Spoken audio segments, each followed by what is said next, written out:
PG power ન્યૂઝમાં હું પ્રજાપતિ કૃપા બોરીસાણિયા આપ સૌનું સ્વાગત કરું છું। હવે જોઈએ સમાચાર વિગતવાર।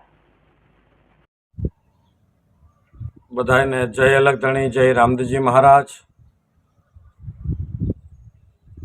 આવો ભારત વર્ષના 2024ના ઇલેક્શનના મહામંગલ પર્વ નિમિત્તે આપણે સનાતન ધર્મની અંદર હિન્દુ ધર્મના સનાતન ધર્મના ભારત વર્ષના સૌ કોઈ અનુયાયી, ચાહે પ્રજાપતિ સમાજ હોય, ચાહે 18 વર્ણ હોય, આપણે સાથે મળી 2024નો જે ઇલેક્શન પર્વ છે એ મહાપર્વ ઉજવીએ, જેની અંદર સનાતન જે આપણી રક્ષા કરે છે એ સનાતનની રક્ષા કરવા માટે આપણા ભારત વર્ષની અંદર આપણે 100% વોટિંગ કરીએ। પહેલાં મતદાન, પછી જલપાન।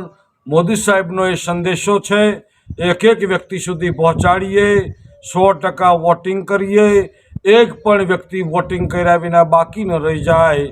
આવો બાપ સનાતનને મજબૂત કરવા માટે, ભારત વર્ષને વિશ્વગુરુ બનાવવા માટેનો એક અમૂલ્ય અવસર એટલે 2024નું ઇલેક્શન છે।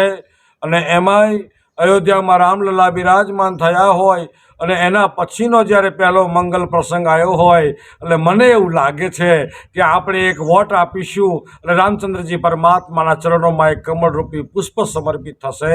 એવા અવસર ઉપર શ્રી નકલંગ વૃદ્ધામ શક્તિનગર હળવદ 12 બીજના ધણી બાબા રામદેવજી મહારાજના સ્થાનમાંથી, સવારામ બાપાની રામદેવપીર બાપાની ગાદી ચેતનાથી રામાધણીને અને હિન્દુ ધર્મ અને સનાતનને માનવાવાળા સૌ કોઈ નરનારી 2024નું રખે ભૂલતા નહીં, 11 વાગ્યા સુધીમાં 100% વોટિંગ કરી અને સનાતનને મજબૂત કરીએ।